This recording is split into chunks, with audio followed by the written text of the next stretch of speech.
vamos a compartir un mensaje que le llamo la vida que agrada a Dios, porque en sí eso lo encontramos en el primer versículo.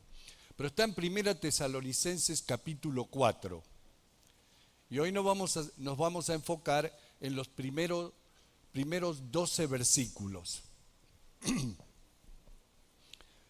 1 Tesalonicenses capítulo 4. En el libro de los Hechos, en el capítulo 16, dice que el apóstol Pablo fue llamado por Dios por medio del Espíritu para ir a Macedonia. Para aquellos que no saben, que lo leen en la Biblia y no saben dónde es Macedonia, Macedonia es la parte norte de Grecia. Grecia y los países que están al norte de Grecia. Y después también la Biblia habla sobre Acaya. Acaya es la parte sur de Grecia. Todos los departamentos o provincias al sur de Grecia. Y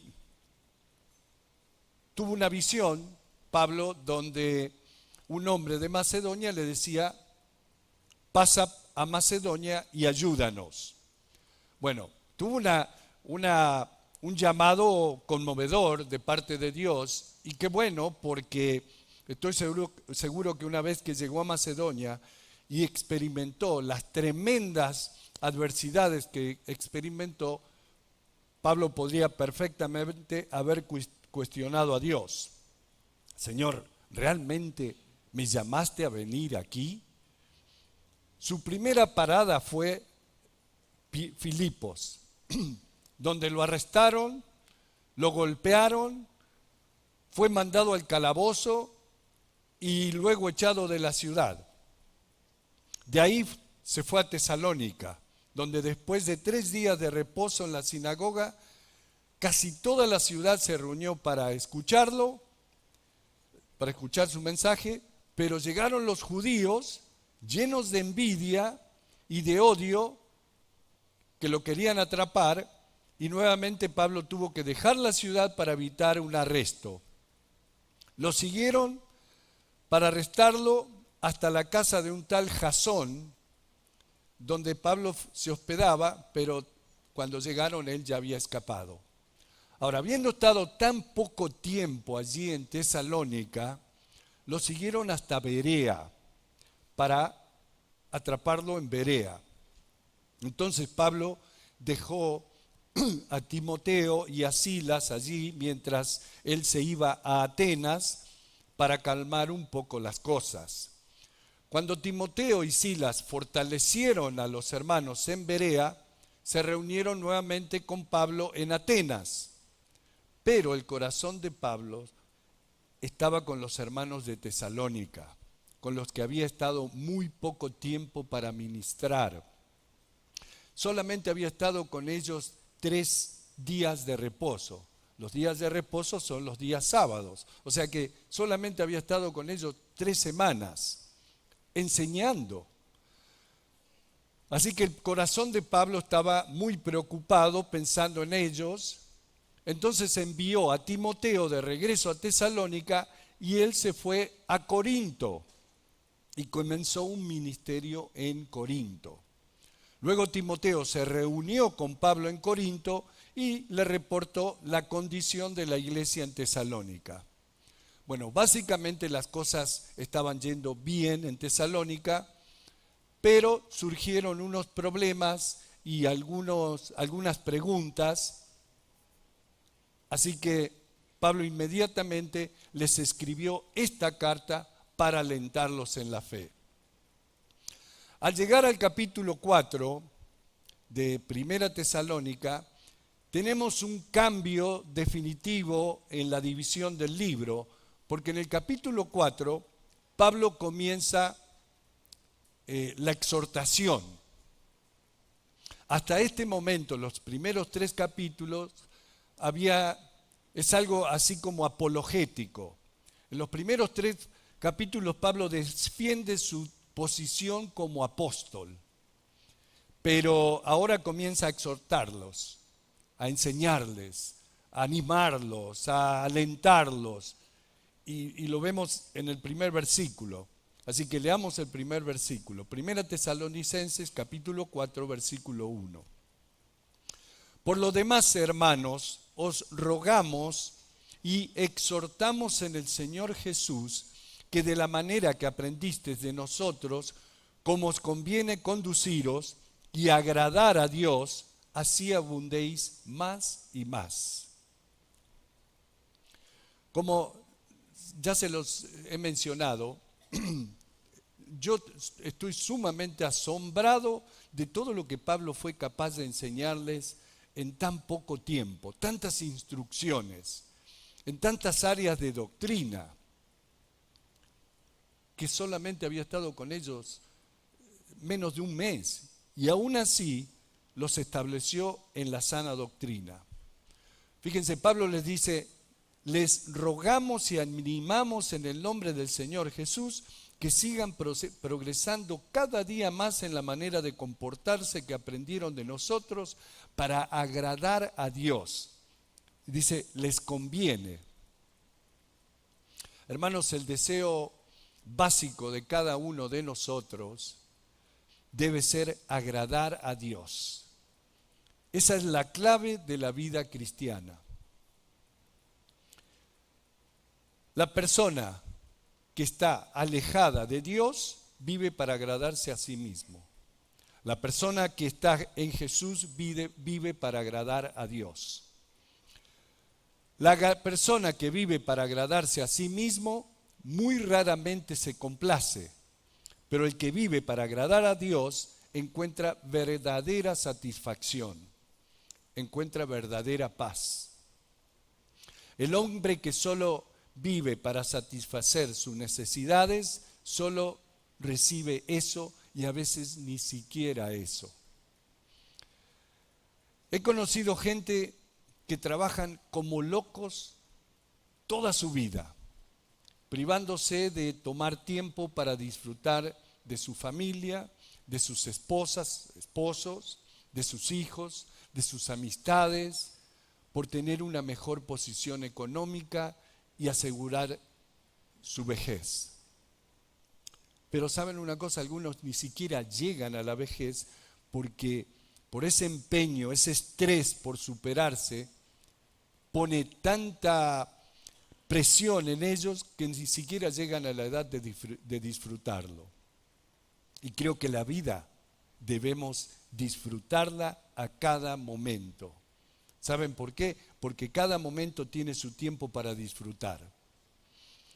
Voy a dar un par de ejemplos y espero no te ofendas si ese es tu caso.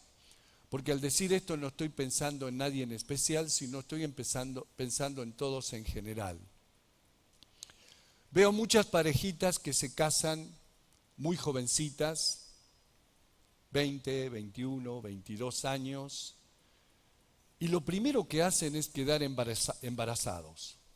Ahora, no hay nada malo en quedar embarazados, porque yo personalmente amo a los niños y sé que los hijos son bendición de Dios, eso nos dice la Biblia.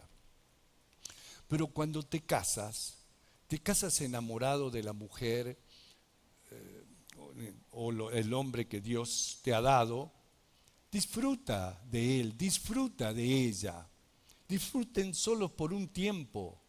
Gocen de ese tiempo tan hermoso que es cuando están juntos uno con el otro y todo te parece maravilloso. Disfrútenlo. Salgan a caminar juntos. Conversen, planeen. ¿Saben por qué? Porque cuando lleguen los hijos, toda la atención es para ellos. Y para muchos matrimonios jóvenes comienzan los problemas porque ya no reciben la atención que ambos necesitan tener de su amada o de su amado. Y muchas veces si no la reciben en casa, la reciben de afuera. ¿Por qué? Porque la necesitan. Ambos necesitan ser amados, ambos necesitan ser atendidos y no se dan cuenta que el bebé o la bebé se está llevando toda la atención. Por eso creo que hay un tiempo para disfrutar entre la pareja solos. Y hay un tiempo para encargar los hijos. No sé cuántos vinieron ¿cuándo fue? El día martes, a la cena de matrimonios. A ver, varios vinieron, pero muchos no vinieron. Les aconsejo que no se pierdan el próximo encuentro. Fue de gran bendición. Yo no tenía a mi esposa aquí, así que me sentaron con Calero. Hicimos muy buena pareja.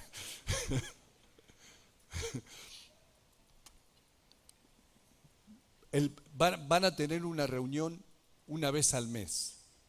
Así que no se lo pierdan. No siempre va a ser cena, creo que el próximo va a ser una noche de cine.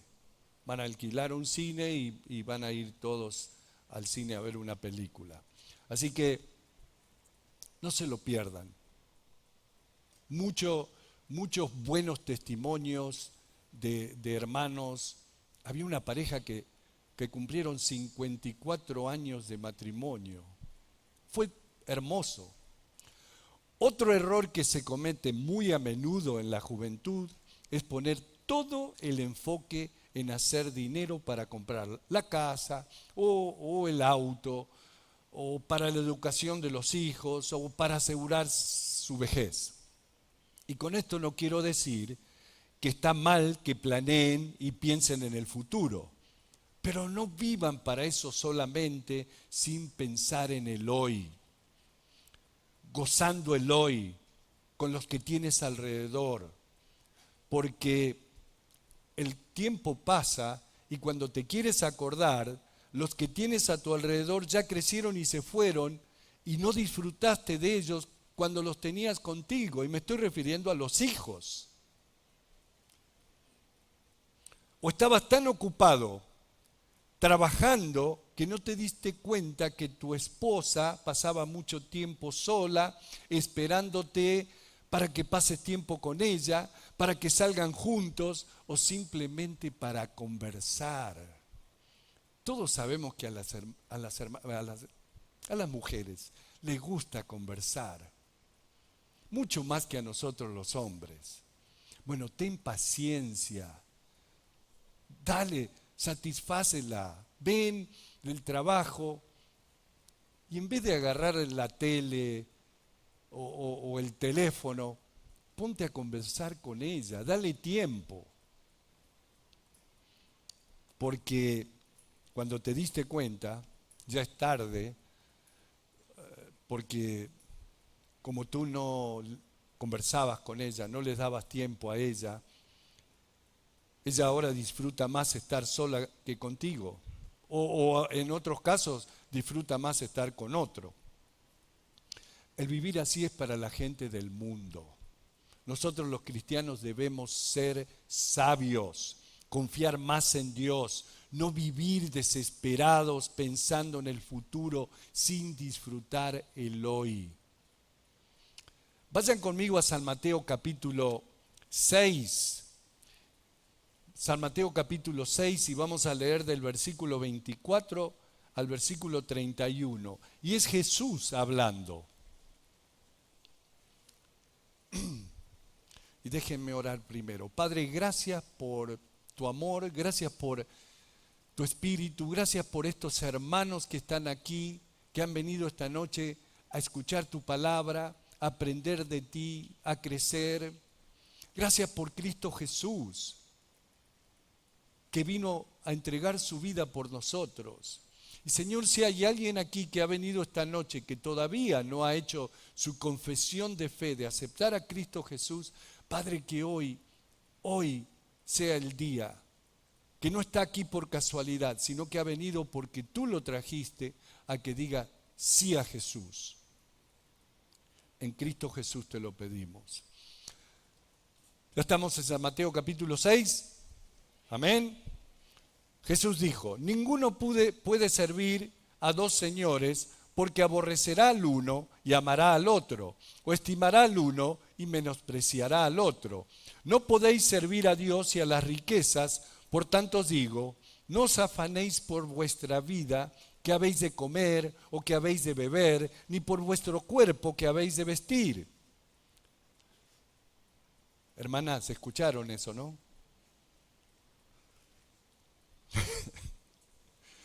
¿No es la vida más que el alimento y el cuerpo más que el vestido?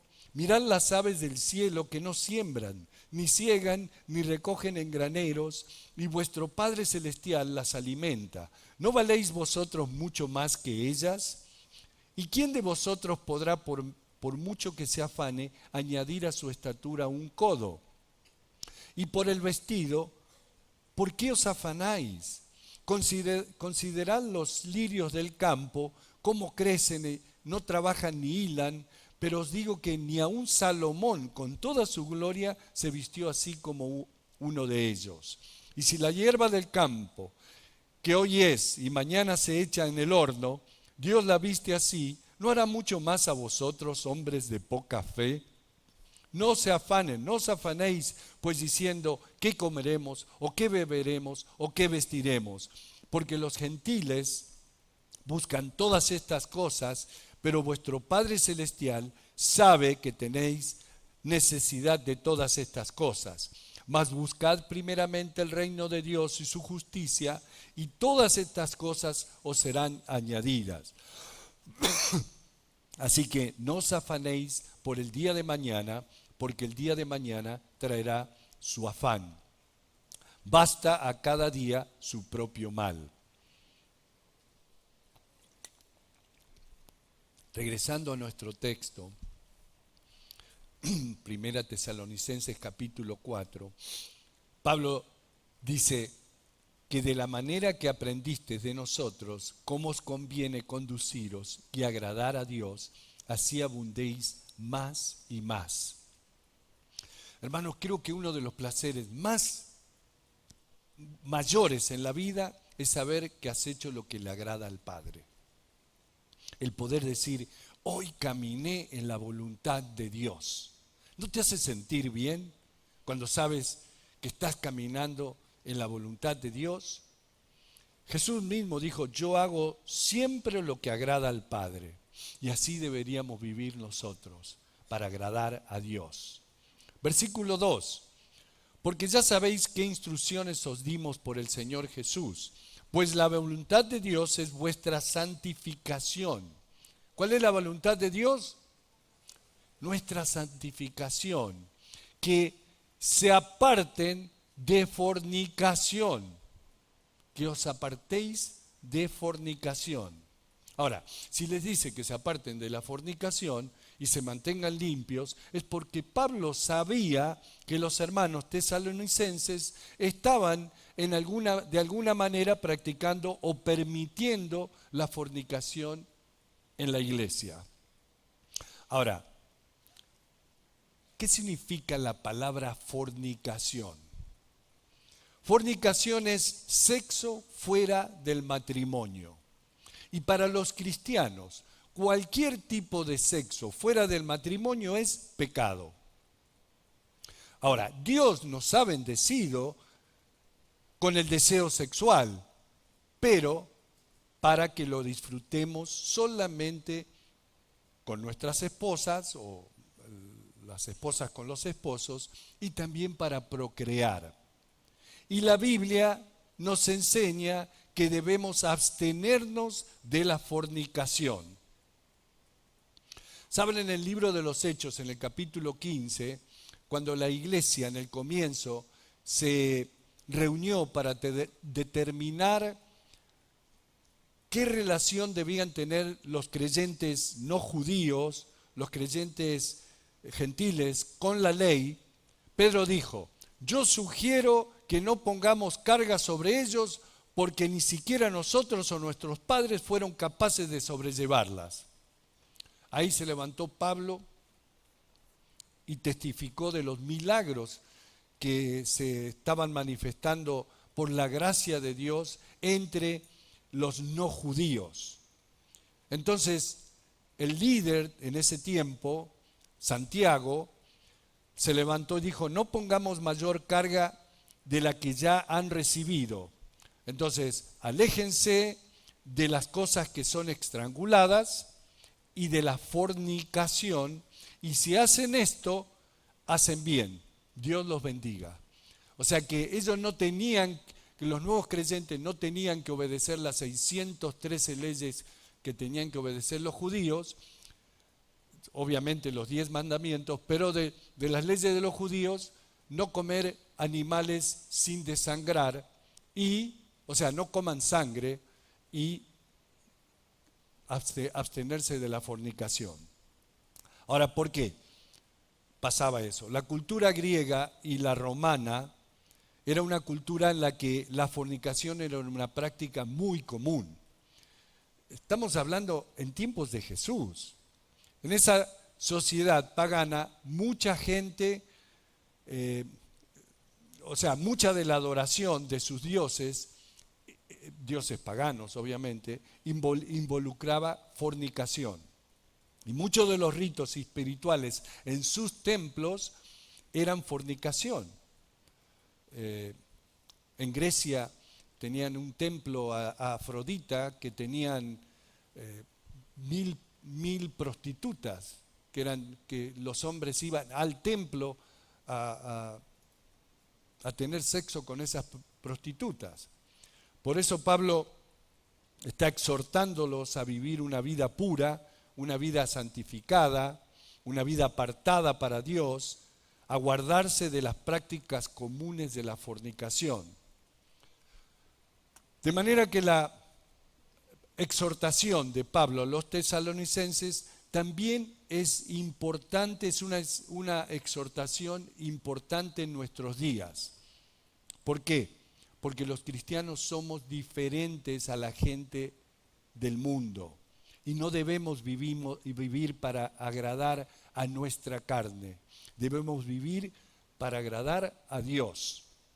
Debemos mantener nuestras vidas separadas del mundo y de toda la corrupción del mundo.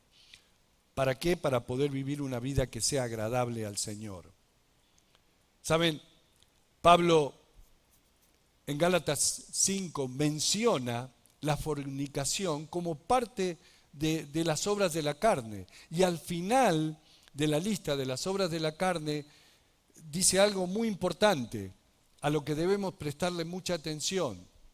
En Gálatas capítulo 5 versículo 21 dice: como ya se los he dicho antes, que los que practican tales cosas no heredarán el reino de Dios.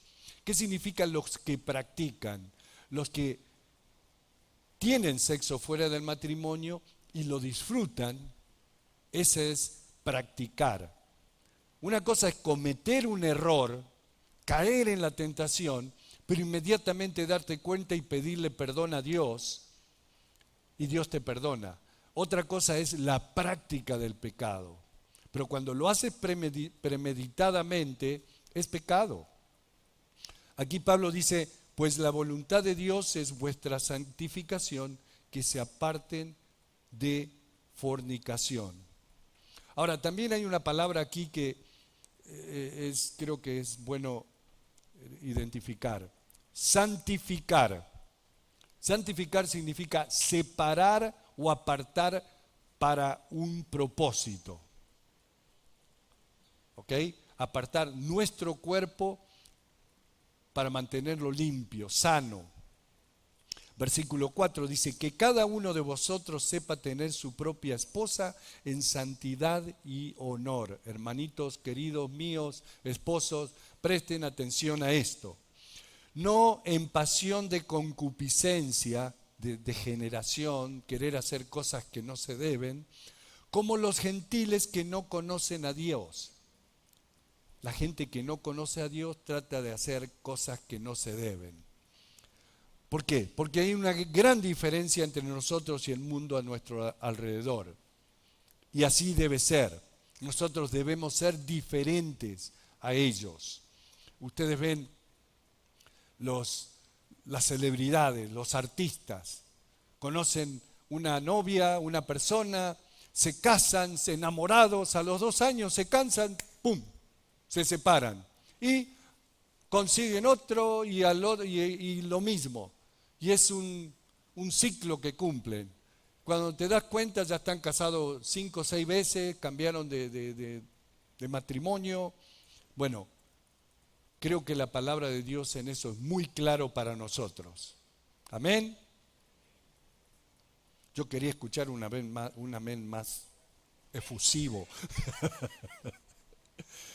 Que ninguno agrave ni engañe en nada a su hermano, porque el Señor es vengador de todo esto, como ya os hemos dicho y testificado.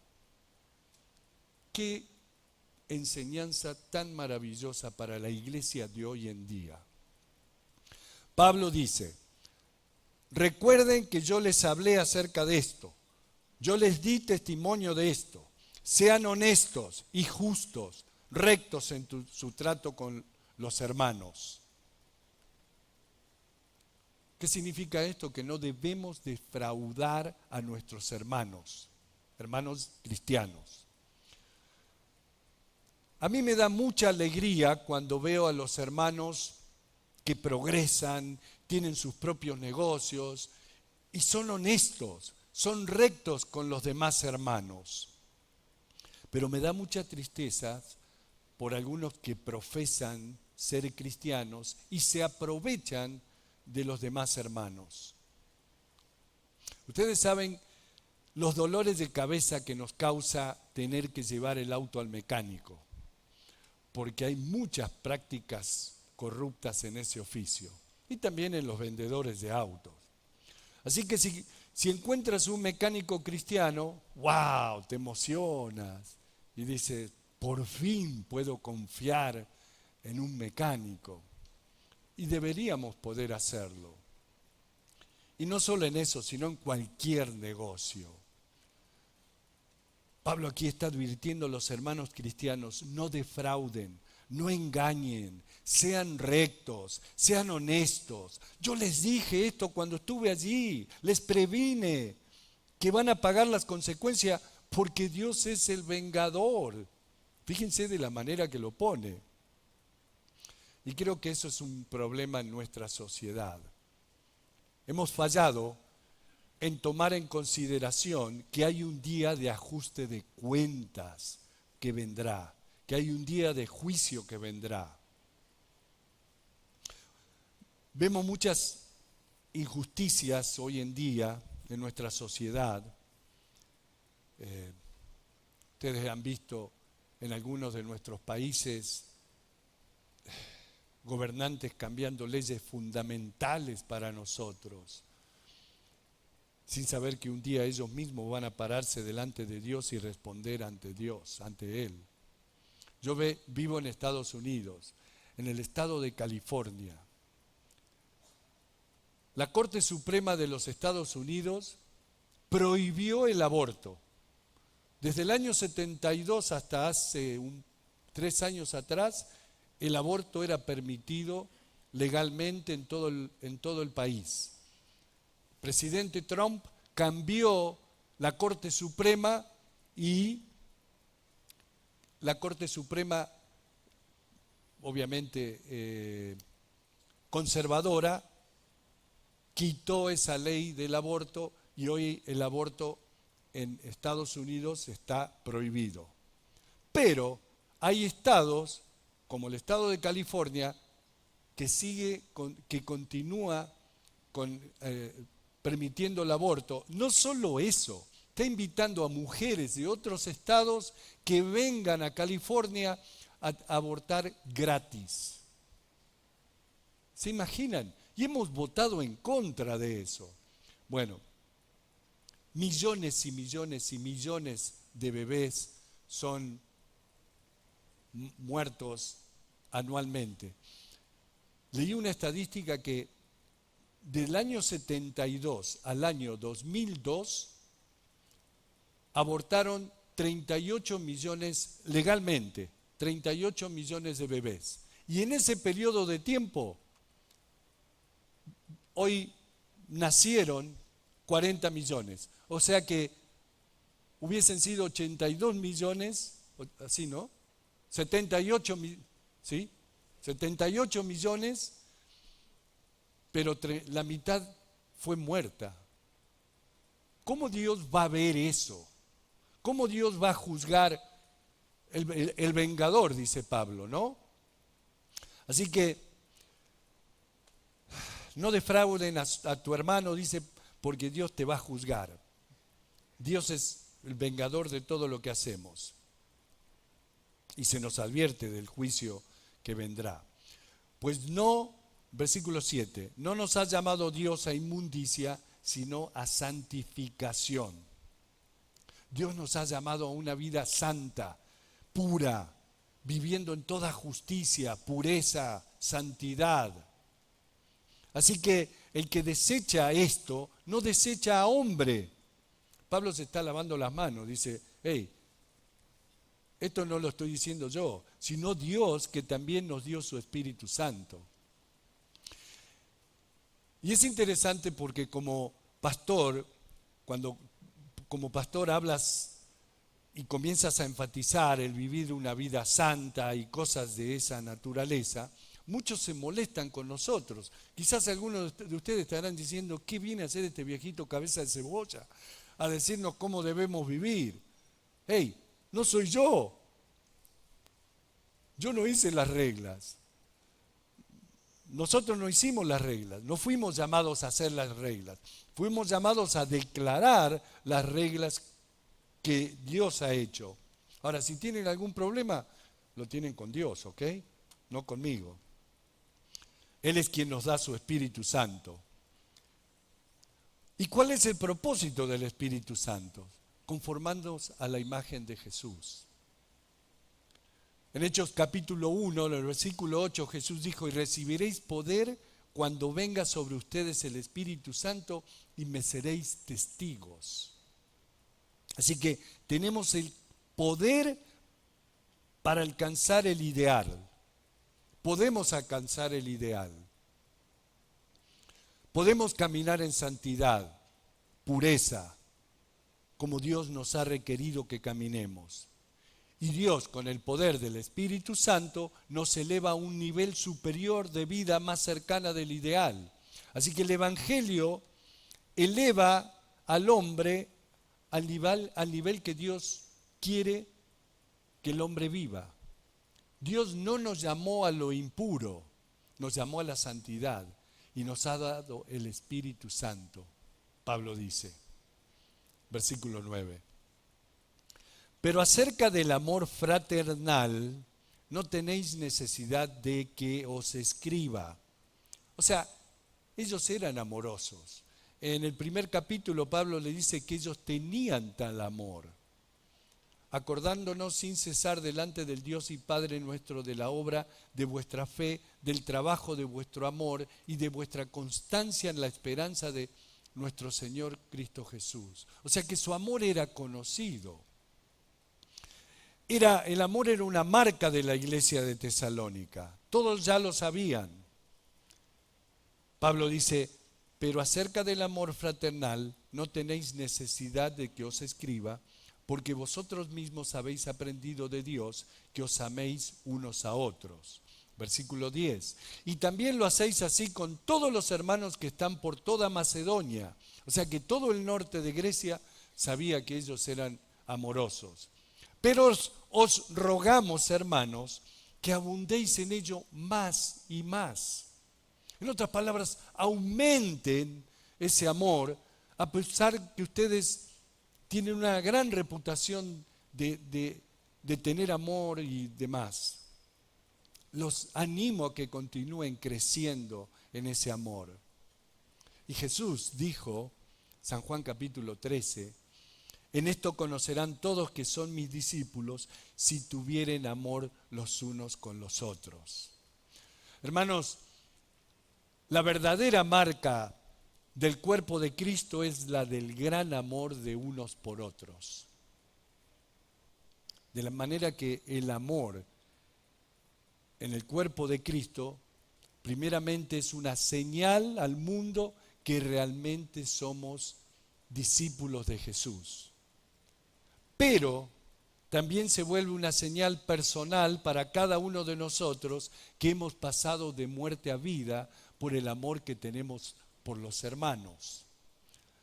Ahora, como escribió Juan, amados, no amemos solo de palabras, sino de hecho y verdad. No solo es decir, te amo, mi hermano. De hecho, hay gente que me ha dicho esta frase muchas veces. ¿Pero verdaderamente lo sienten? La verdad no lo sé. Hay una vecina mía que la veo 3, 4 veces al día. Cada vez que pasa por al lado mío, Dios lo bendiga, hermano. Dios lo bendiga, hermano. Y de verdad lo dice o lo dice por costumbre nomás. Ustedes vieron que hay mucha gente en la iglesia que tiene ese vocabulario cristiano, que se conoce todos los modismos cristianos. Aleluya, hermano. Dios lo bendiga, hermano. Te amo, hermano. Bueno, pero ¿lo dices de verdad o simplemente porque sabes que suena bien? Tenemos que tener cuidado en eso. Porque Dios conoce nuestro corazón.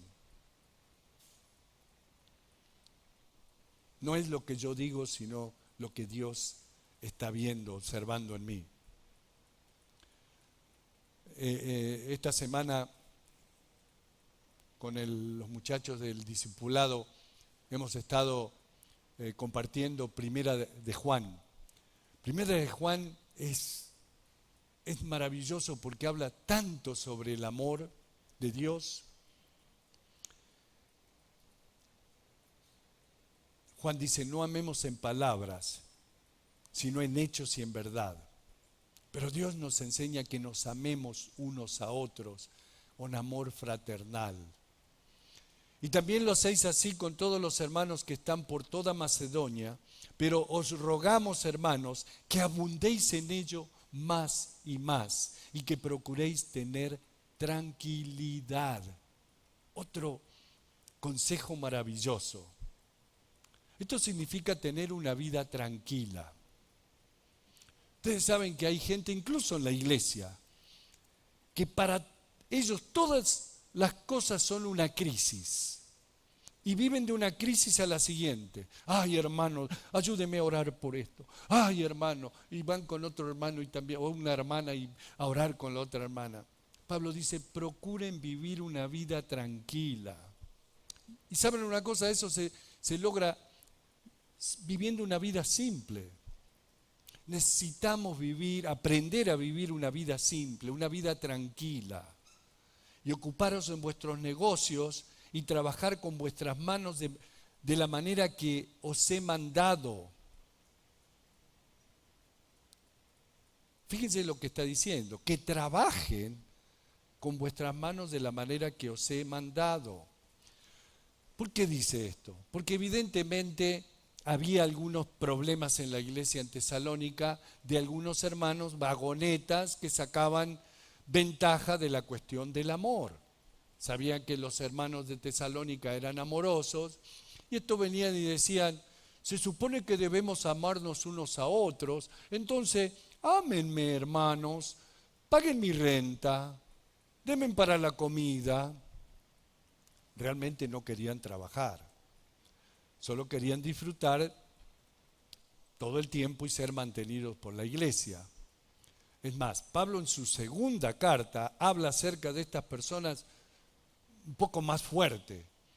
Les dice, el que no trabaja, que no coma. Que cada uno trabaje con sus propias manos para poder proveer lo que sea honesto a la vista del Señor. O sea que Pablo los alienta a que sean diligentes en sus negocios, en nuestros negocios, a trabajar con nuestras propias manos. Versículo 12. A fin de que os conduzcáis honradamente para con los de afuera y no tengan necesidad de nada. Pablo les aconseja que sean trabajadores, dedicados y productivos, que den honor al nombre de Cristo, que los de afuera nos vean y no tengan nada malo que hablar de nosotros. Hermanos, los cristianos tienen que ser trabajadores, dedicados y productivos. El no trabajar es un testimonio negativo para con los de afuera. Y Pablo nos dio un excelente ejemplo, trabajando él mismo, que no tenía la necesidad. Él era un apóstol de Cristo Jesús, pero daba el ejemplo trabajando, haciendo tiendas, haciendo carpas. ¡Qué buen ejemplo! Y así debemos ser nosotros. Pero me encanta la parte de vivir en tranquilidad. Qué importante es eso. ¿Cuánta gente anda acelerada a 1000 por hora? Ustedes aquí en El Salvador viven de una manera, yo sé que no quisieran vivir así, pero viendo las carreteras aquí, uno tiene que vivir acelerado. El que maneja, el que anda en buses, se pasa mucho tiempo en la calle y tiene que salir corriendo para el trabajo y corriendo para la casa. Debemos vivir una vida tranquila, ¿ok? Aprender a vivir una vida tranquila. Hermanos, hermanas, tómense el tiempo ustedes para conversar, para salir a caminar, para ir a tomar un café. Busquen los lugares donde no sean tan caros. Fui a tomar un café en ¿cómo se llama? En Starbucks. Me salió $3,60. No. Bueno, vamos a cerrar orando y les voy a pedir que oren conmigo, que inclinen su rostro y oren conmigo, porque quiero orar de manera especial por si hay alguien aquí que está viniendo semana a semana porque juega algún deporte, no sé, y escucha los mensajes y se va a la casa, y a medida que va pasando el tiempo se va endureciendo su corazón y ¿saben qué pasa? Llega un momento que los mensajes pasan por alto, porque el corazón ya está frío, ya está endurecido. Y es una pena que simplemente vengan a la iglesia por sacar una ventaja, por jugar al fútbol. Hermanos, Dios te trajo aquí a jugar al fútbol para que le entregues su vida a Él, para que cambies tu vida. Él te ama. Jesús dio su vida por ti. Fue a la cruz, entregó su vida, su cuerpo, derramó su sangre, porque era la única manera que podíamos ser salvos. Ninguna religión te puede dar la salvación. Ninguna iglesia, ningún pastor, ningún intermediario, solamente al reconocer y creer en Cristo Jesús. ¿Y cómo se hace eso? Con todo tu corazón, con toda tu sinceridad. No tienes que pagar a nadie, ni hacerte socio, ni como haces en el gimnasio que pagas mes a mes. No. Él ya hizo el sacrificio y Él ya hizo todo lo que tenía que hacer por cada uno de nosotros y nadie más lo puede hacer por ti. Ni tu mami cristiana, ni tu abuelita, ni tu tía, nada. Esto es algo que tú tienes que hacerlo por tu cuenta. Y el Señor quiere que lo hagas hoy. Hoy. No solamente los futbolistas, sino cualquiera que esté aquí, si es un invitado que ha venido, que entró por casualidad, hazlo hoy. Reconoce que eres pecador. Te arrepientes de tu pecado y le pides perdón a Dios. Y dices con toda sinceridad, acepto a Cristo Jesús como mi Dios y Salvador. ¿Y sabes qué? Dios te perdona.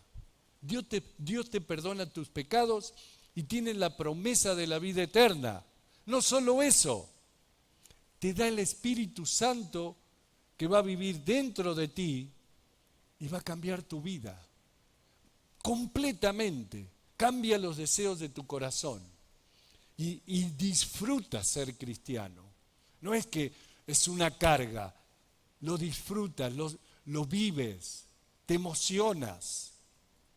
Así que voy a orar y si hay alguien aquí que quiera hacer la confesión de fe o alguien que se alejó del Señor, no solamente alguien que no lo hizo nunca, alguien que se alejó del Señor, va a hacer la oración junto conmigo. Y lo quiero escuchar en voz alta, que lo escuchen los ángeles en el cielo. Todos van a tener la cabeza inclinada, nadie te va a ver. Solamente es entre tú y Dios.